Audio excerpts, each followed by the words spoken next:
नमस्कार। कार्यक्रम शैक्षिक सवालमा यहाँहरू सम्पूर्णलाई स्वागत छ। म सुस्मिता नेउपाने। हामी यस कार्यक्रममा शैक्षिक क्षेत्रमा भइरहेका विभिन्न गतिविधिका बारेमा कुराकानी गर्ने गर्छौं र आज हामीसँग यसै विषयमा कुराकानी गर्नका लागि हाम्रो स्टुडियोमा एकजना अतिथि उपस्थित भइसक्नु भएको छ। उहाँ हुनुहुन्छ त्रिभुवन विश्वविद्यालयका सहप्राध्यापक विष्णु प्रसाद पोखरेल। आज हामी उहाँसँग नै रहेर कार्यक्रममा कुराकानी गर्नेछौं। हुन्छ त उहाँलाई कार्यक्रममा स्वागत गरौं। स्वागत छ सर कार्यक्रममा। धन्यवाद। आरामै हुनुहुन्छ? ठिकै छ। पछिल्लो समय केमा व्यस्तता हुनुहुन्छ सर?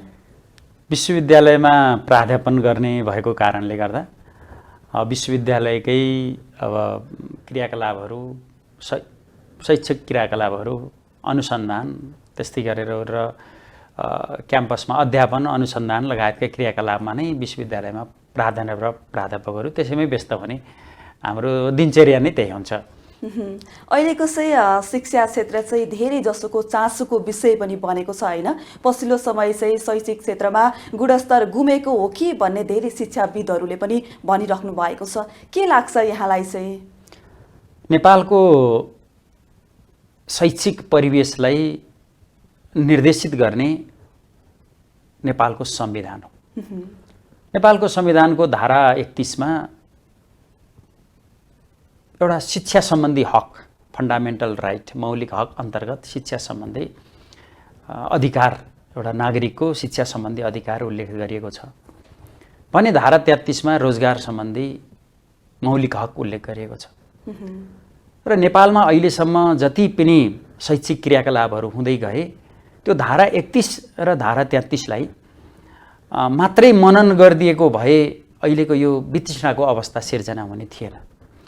अझ धारा 50 मा, भाग 4 को धारा 50 मा राज्यका निर्देशक सिद्धान्तहरू अन्तर्गत कस्तो छ भने नि एउटा लोक कल्याणकारी राज्य स्थापना गर्ने भनेर भनेको छ। लोक कल्याणकारी राज्य स्थापना गर्दै गर्दा त्यसलाई चाहिने बेसिक कुराहरू के हुन्? शिक्षा, स्वास्थ्य, रोजगार जस्ता आधारभूत तहका कुराहरूलाई राज्यले त्यति धेरै चासो नदिएको आम जनसमुदायमा त्यो भावना विकास हुँदै गएको कारणले शिक्षाविदहरूको चिन्ता र चासोको विषय के छ भने हैन यो शिक्षा बिग्रियो भने त्यहाँको संस्कृति, त्यहाँको सामाजिक संरचना सबैमा असर पर्छ भनेर भन्ने भएको कारणले अहिले शिक्षा क्षेत्रमा केही बिग्रियो कि भनेर भन्ने अवस्था सिर्जना भएको हो। यो यथार्थ नै के हो भन्नुहुन्छ भने नेपालको माध्यमिक शिक्षासम्म गाइड गर्ने एउटा सिस्टम र पोलिसी छ। त्यसपछि क्याम्पस तहको, विश्वविद्यालय तहको गाइड गर्ने नेपालमा एउटा केन्द्रीय विश्वविद्यालयहरू छन्, त्यस्तै प्रादेशिक विश्वविद्यालयहरू छन्, त्यस्तै डिम्ड युनिभर्सिटी जसले एफिलिएसन दिन सक्दैन त्यस्ता डिम्ड युनिभर्सिटीहरू छन्, अर्को एउटा निजी स्रोतबाट सञ्चालित विश्वविद्यालयहरू छन्। यी विश्वविद्यालयहरूको शिक्षामा हिजो बिहानदेखि जो शिक्षा मन्त्रालयको नेतृत्व अथवा नेपाल सरकारको नेतृत्वमा जानुभयो उहाँहरूले शिक्षालाई कुन रूपमा ड्राइभ गर्ने भन्ने पोलिसी, नीति र एउटा व्यवहार अर्को हुन्छ। नीति राम्रो बनाउँदैमा व्यवहारमा एप्लिकेसन गरिएन भने त्यो नन फङ्सनल भयो जस्तो लाग्छ। त्यसैले अहिले त्रिभुवन विश्वविद्यालय अथवा नेपाल संस्कृत विश्वविद्यालय, लुम्बिनी बौद्ध विश्वविद्यालय जस्ता जुन विश्वविद्यालयहरू छन्, यी लगायतका विश्वविद्यालयहरू छन्, ती विश्वविद्यालयहरूले डेलिभरी गर्ने जुन किसिमको शिक्षा हो त्यो शिक्षाबाट नेपालमा अहिले 12 कक्षा पास गरेको विद्यार्थी पूर्ण रूपमा सन्तुष्ट देखिएन। किन देखिएन भन्नुहुन्छ भने विद्यार्थीले आफूले अध्ययन गरिसकेपछि उसले जब सिक्छ, सिक्न पर्यो, टिक्न पर्यो र बिक्न पनि पर्यो। सिक्ने, टिक्ने र बिक्ने यो तीनटै कुराहरू विद्यार्थीहरूले नेपालबाट सम्भव छैन कि भन्ने भावनाको विकास भएको कारणले गर्दा अहिले विद्यार्थीहरूमा वितृष्णा सिर्जना भएकै कारणले शिक्षाविदहरूको चिन्ता र चासोको विषय यतातिर आएको हो। त्यसैले अब अलि ढिलो भइसक्यो, विश्वविद्यालयहरू सुधार गर्नका लागि अलि ढिलो भइसक्यो। ढिलो भए पनि हामीले यदि केही कामहरू गरेनौँ भने अब नेपालमा पढ्ने विद्यार्थीहरूको सङ्ख्या एकदमै न्यून हुनेछ, जसको कारणले गर्दा नेपालको टोटल संरचनामा नै असर पर्ने जस्तो देखिन्छ।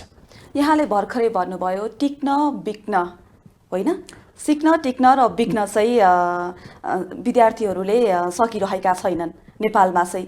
त्यो बिक्न टिक्न र सिक्न चाहिँ के कस्ता नीतिहरू ल्यायो भने चाहिँ त्यो विद्यार्थीहरू चाहिँ नेपालमै बसेर ती तीनटा चिजहरूलाई चाहिँ पूर्ण गर्न सक्छन्?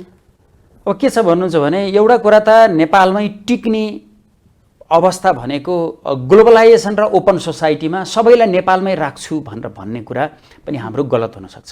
यो ग्लोबलाइजेसनको एजमा हामी सबै विद्यार्थीलाई जबरजस्त नेपालमा राख्छु, जबरजस्त तैँले यही विषय पढ्नुपर्छ भनेर हामीले जबरजस्त गर्ने प्रक्रिया पनि एउटा राम्रो देखिँदैन। तर आकर्षण गर्न सक्नु पर्यो।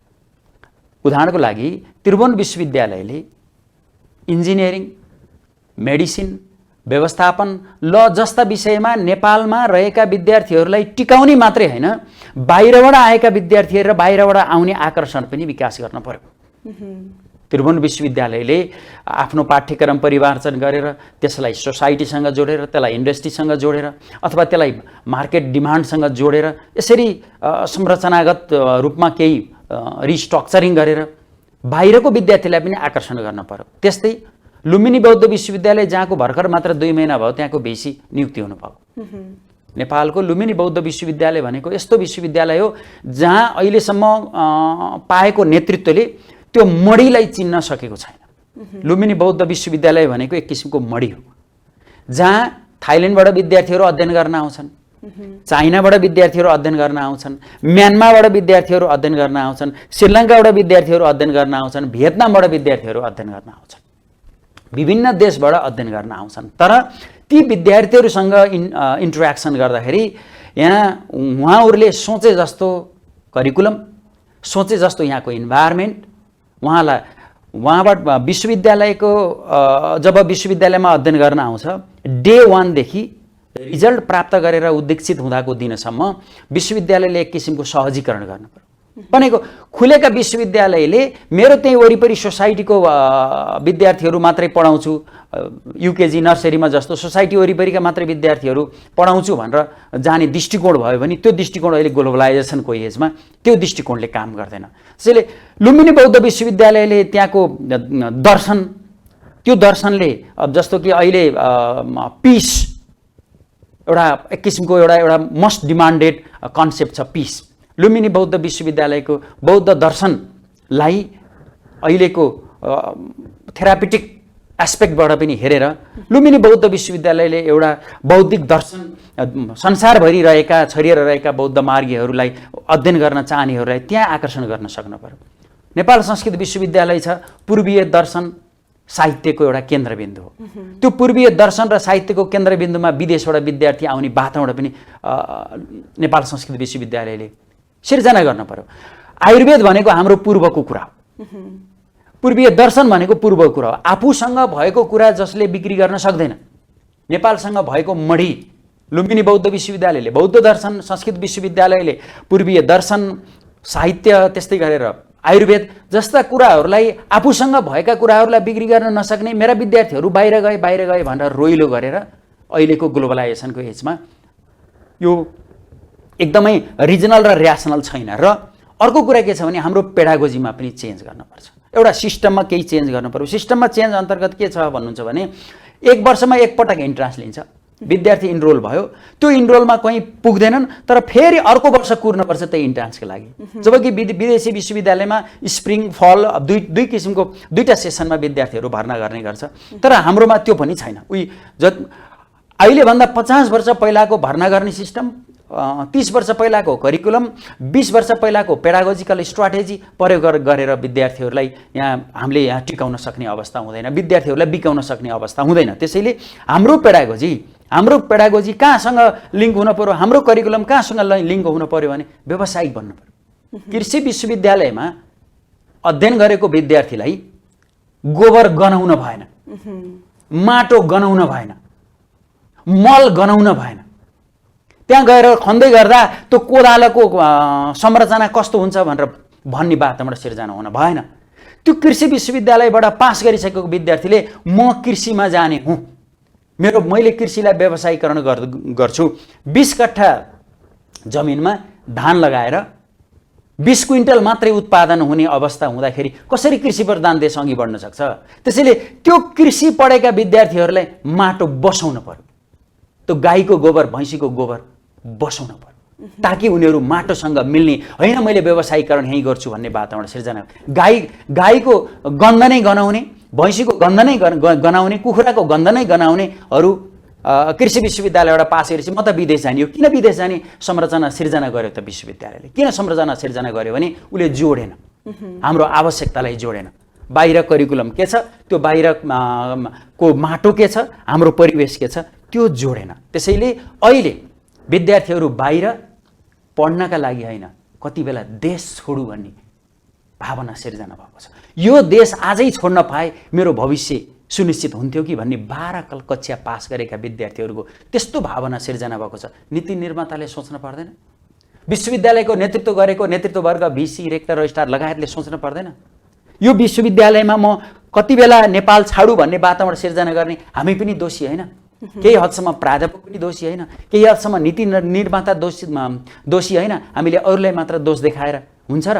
र अहिलेसम्म विगत 5-6 वटा शिक्षा मन्त्रीहरू आउनुभयो, उहाँहरू आइसकेपछि के काम भयो उहाँहरूलाई? कतिजनालाई कहाँ सरुवा गर्ने, कहाँ विदेशी विश्वविद्यालयहरूबाट एफिलिएसन दिने। नेपालमा 87 वटा क्याम्पस छन् जो विदेशी विश्वविद्यालयबाट एफिलिएसन छ, उसले विदेशमै भर्ना गर्छ, विदेशमै पैसा दिन्छ। तर नेपालमा बिबिए पढ्नका लागि कोटा तोकिएको छ। विदेशी सम्बन्धन दिएको शिक्षा मन्त्रालयले एउटा सम्बन्धन शाखाले सम्बन्धन दिएकोमा कोटा तोकिँदैन।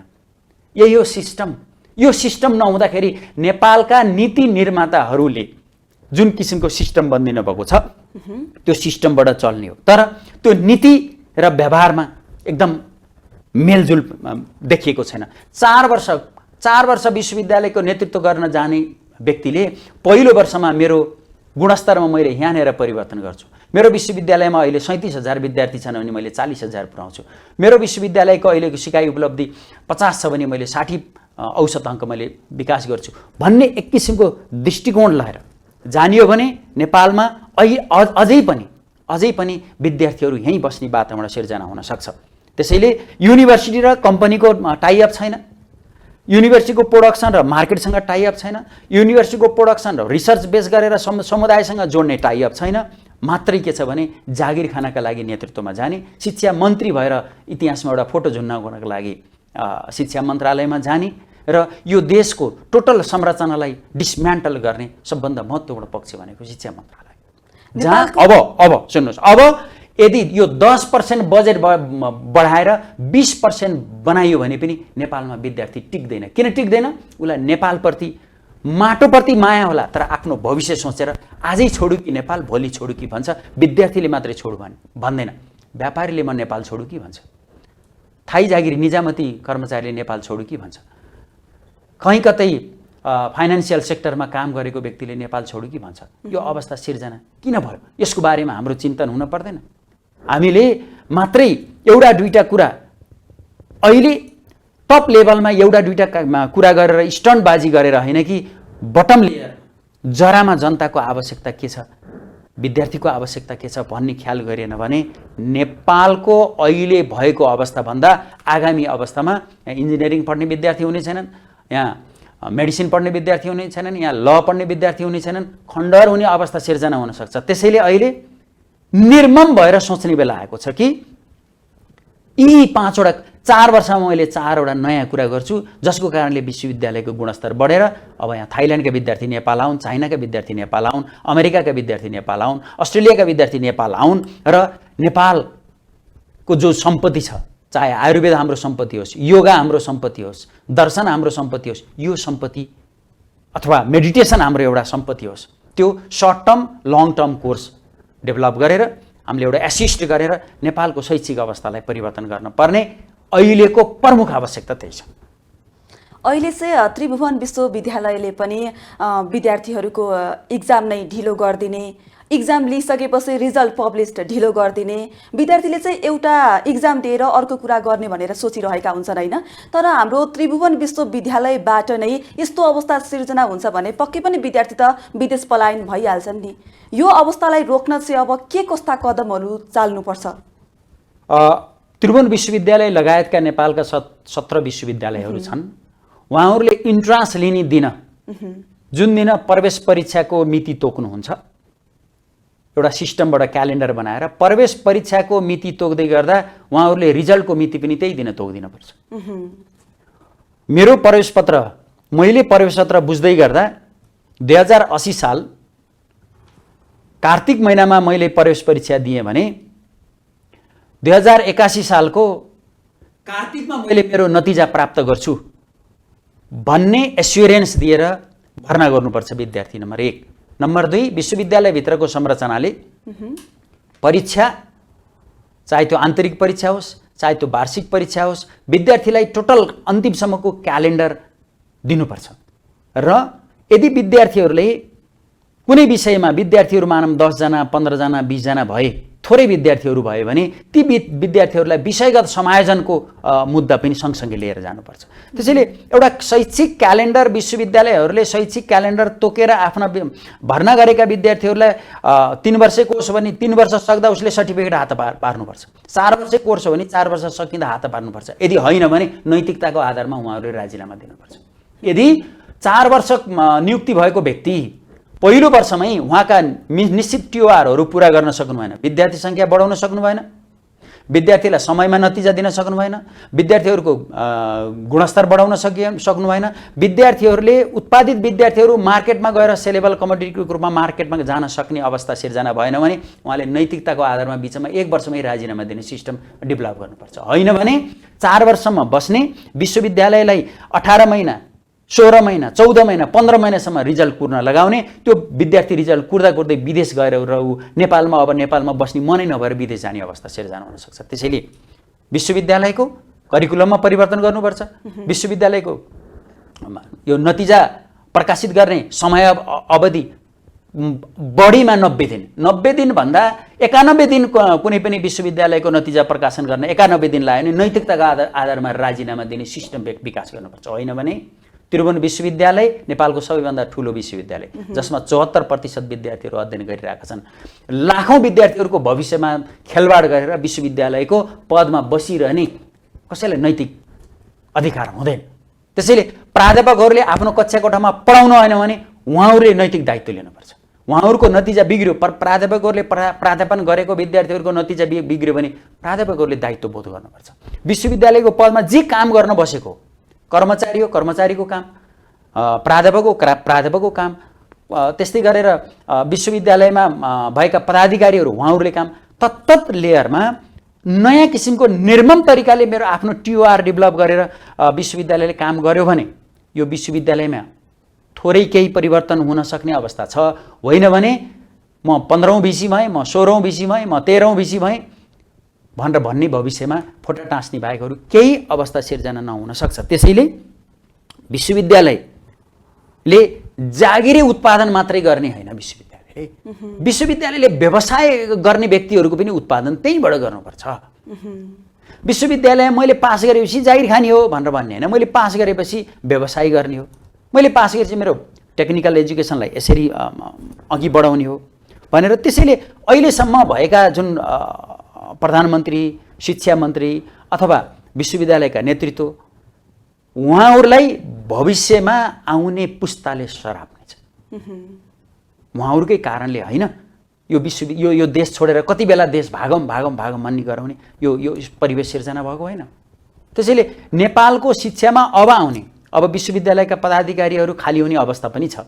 त्यो बेलामा अब आउने नेतृत्वले मैले 4 वर्षमा विश्वविद्यालयको यो अवस्था चेन्ज गर्न सक्छु, सकिनँ भने मैले बिचमा राजीनामा दिन्छु भन्ने एउटा कमिटमेन्ट सहित आउनुपर्छ। होइन भने 4 वर्षमा विश्वविद्यालयलाई 4 वर्ष कार्यकालमा 400 दिन बन्द विश्वविद्यालय हुने, 400 दिन बन्द हुँदाखेरि घरमा आफू सुतेर बस्ने, अनि त्यसपछि विश्वविद्यालयबाट छोडेर जाँदै गर्दाखेरि मैले यो गर्न सकिनँ त्यो गर्न सकिनँ होइन, बिचैमा छोड्ने वातावरण सिर्जना हुनुपर्छ। यदि सक्दैन भने सक्छ भने त्यसलाई विश्वविद्यालयको आफूले गरेका केही निश्चित मापदण्डको आधारमा विश्वविद्यालयलाई मैले परिवर्तन गरेँ भन्ने व्यक्तिलाई अघि बढाउनु पर्छ। त्यसैले नेपाल सरकारले नीति गुणस्तरीय शिक्षा प्रदान गर्ने भन्ने छ, त्यही अनुसार ऐन नियमहरू नियावली निर्देशिकाहरू बन्छन्, तर ती निर्देशिकाहरू काम लाग्दैन, कामै हुन्न निर्देशिका। के नेपालमा रोजगार सिर्जना गर्ने भनेर भनेको छ, रोजगार गर्नलाई व्यक्तिले युनिभर्सिटीबाट ब्याचलर पास गरेमा रोजगार गर्नलाई त इन्टरप्रेनरसिप डेभलप गर्नु पर्यो नि। त्यो इन्टरप्रेनरसिप डेभलप गर्ने त्यो पोलिसीले त त्यहाँनिर कहीँ न कहीँ एड्रेस गर्नु पर्यो नि। त्यसैले संविधान ठिक मात्रै भएर भएन, त्यहाँ त्यस अन्तर्गत भएका ऐन नियम र निर्देशिकाहरू अनुसार कार्यान्वयन हुनु पर्यो। होइन भने अझै पनि विश्वविद्यालयको कारणले गर्दा नेपालको समग्र आर्थिक व्यवस्था खलबलिने सम्भावना हुनसक्छ। किनभने एक वर्षमा 2 लाख विद्यार्थीहरू बाहिर पढ्न अथवा कुनै रोजगारका लागि गए भने ती गएका विद्यार्थीहरूले नेपालमा पैसा पठाउँदैन। हामी रेमिट्यान्स भनिरहेछौँ। जो लेबर मार्केटमा गएको छ त्यसले रेमिट्यान्स पठाउँछ, जो अध्ययन गर्नका लागि अनुसन्धान गर्नका लागि बाहिर आफ्नो क्यारियर छ भनेर गएकोले फेरि नेपालमा उसले पैसा पठाउने अवस्था सिर्जना हुँदैन, जसको कारणले आर्थिक अवस्था खलबलिन सक्छ। त्यसैले यी कुराहरू नीति निर्माता मात्र होइन कि कार्यान्वयन गर्ने तलको तबकासम्म चेन्ज आउनु। अहिले त 10 कक्षा पढेको व्यक्तिसँग एउटा सिप हुन्छ होइन, तर उसँग चाहिँ ब्याचलर पढेको सर्टिफिकेट हुँदैन, किनभने ऊ 10 कक्षा मात्र पास गरेको हुन्छ नि त। र ब्याचलर पढेकोसँग चाहिँ सिप हुँदैन, उसँग चाहिँ सर्टिफिकेट मात्र हुन्छ। अनि यसले गर्दा चाहिँ बजारमा बिक्दैनन् उनीहरू।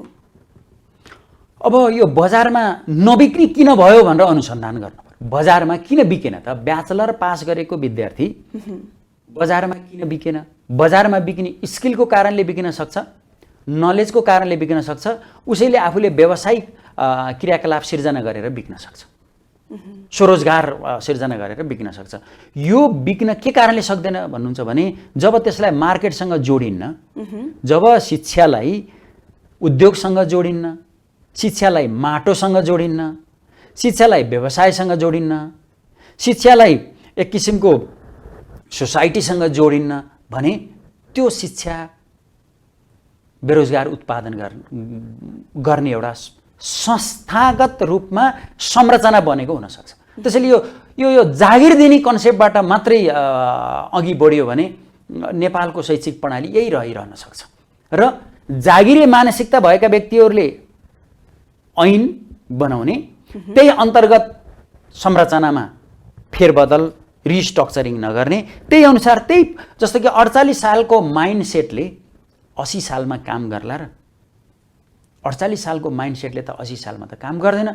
व्यक्ति जस्तो कि प्रणाली चेन्ज भयो, सिस्टम चेन्ज भयो काम गर्छ।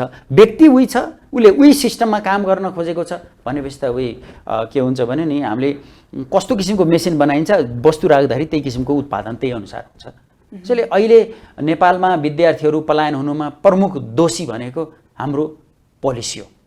पोलिसी लेभलमा यहाँ जरो गाडेर रहेको करप्सन, चाहे त्यो पोलिसी लेभलको करप्सन होस् अथवा व्यक्तिगत रूपमा लोभ लालचा भएर हुने करप्सन होस् अथवा गरिब मानसिकताको कारणले भएको करप्सन होस्, यदि यी कुराहरूमा सम्बोधन समयमा नगर्ने हो भने हाम्रो प्रणालीमा प्रश्न चिन्ह खडा हुन सक्छ।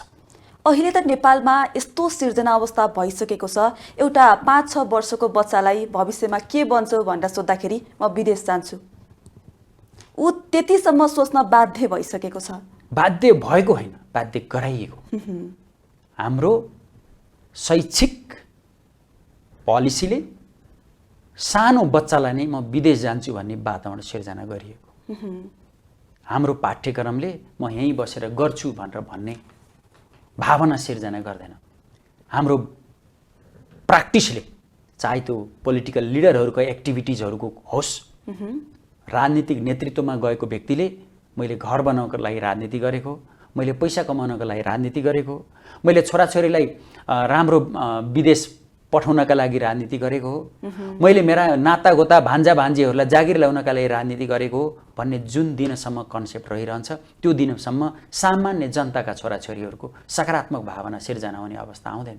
उहाँहरूले के बुझ्न पर्यो भने मैले जनताको सेवा गर्नका लागि म राजनीति गरेको, मैले मेरो परिवारलाई माया गर्ने व्यक्तिले राजनीति गर्न हुँदैन, लोभ लालचा आकाङ्क्षा गर्ने व्यक्तिले राजनीति गर्नु हुँदैन। पैसा कमाउने सोच्छ भने त व्यापार गर्ने हो, आफ्ना छोराछोरीलाई राम्रो गराउने हो भने त जागिर गर्ने अथवा व्यापार गर्ने हो। जागिर गर्न पनि नसक्ने, व्यापार गर्न पनि नसक्ने अथवा कुनै मार्केटमा बिक्न पनि नसक्ने, अनि त्यसपछि आएर राजनीतिमा टिक्ने अनि देशलाई बिगार्ने। राजनीतिमा आएका व्यक्तिहरूले देश बिगारेका कारणले नै अहिले व्यक्तिहरू नेपाल कति बेला छाडु भन्ने भावना सिर्जना भयो। त्यसैले यो एकदम गम्भीर प्रश्न छ। यो गम्भीर प्रश्नमा हामी सबै विशेष गरी यो नेपालमा रहेका नीति निर्माताहरू, पोलिटिकल लिडरहरू, ब्युरोक्रेटिक लिडरहरू, शिक्षा सम्हालेर बसेका लिडरहरू, त्यस्तै गरेर शिक्षा पत्रकार समूह, तपाईहरु जस्तो शिक्षामा कलम चलाउने, शिक्षामा बोल्ने, शिक्षामा बारेमा बहस गर्ने व्यक्तिहरूले अब हामी निर्मम भएर के विषयमा समीक्षा गर्नुपर्छ भने नेपालको अहिलेसम्मको शैक्षिक प्रणालीले विदेश जाने वातावरण सिर्जना किन गर्यो, क्यानाडा किन गयो, अमेरिका किन गयो, अस्ट्रेलिया किन गयो, त्यो ट्रेन एनालिसिस गरेर, त्यहाँ जाने व्यक्तिहरूको ट्रेन एनालिसिस गरेर यहाँ नेपालमा सिक्न, टिक्न र बिक्न यी तीनटा कुराहरूलाई समायोजन गर्न सक्ने इच्छा शक्ति भएको विश्वविद्यालयको नेतृत्व, शैक्षिक नेतृत्व आउँदाखेरि विश्वविद्यालय वा टोटल शैक्षिक संरचना चेन्ज हुन सक्छ। शिक्षा मन्त्री आएर मेरो मान्छेलाई मैले कहाँ नियुक्ति गर्ने भनेर उहाँको 75% समय त्यही खर्च गर्ने, विश्वविद्यालयका पदाधिकारी आउने 75% समय मैले कहाँ मेरो मान्छे नियुक्ति गर्ने भनेर त्यही समय खर्च गर्ने, क्याम्पसिभ हुने 75% समय मैले मेरो मान्छेलाई कहाँ नियुक्ति गर्छु भनेर त्यही समय खर्च गर्ने, चाहे त्यो शैक्षिक संविधानले निर्दिष्ट गरेका कुराहरूको बारेमा सम्बोधन नगर्ने, ऐनले सम्बोधन गरेका कुराहरूमा सम्बोधन नगर्ने र आफू अनुकूल निर्देशिका बनाउने, आफ्नो इच्छा अनुकूल निर्देशिका बनाउने, न त कुनै किसिमको फाइन्डिङ्सको आधारमा निर्देशिका नबनाउने, यस्तो अवस्था रहिराख्यो भने नेपालमा अहिलेको पुस्तालाई भावी पुस्ताले धिक्कार्छ। यो धिक्कार्नबाट बचाउनका लागि पनि तपाईँ हाम्रो यो शैक्षिक डिस्कोर्स कहाँ जानुपर्छ भने तपाईको क्याम्पसमा कुनै क्याम्पसले 4 वर्ष कार्यकालमा तपाईले 1 वर्षमा के गर्नुभयो गर्न सक्नु भएन भने तपाईँ बाहिर छोड्ने, आफूले जुन सम्हाल्न सकिन्न भने सम्हाल्न नसकेको व्यक्ति त्यहाँबाट बाहिर निस्किनुपर्छ।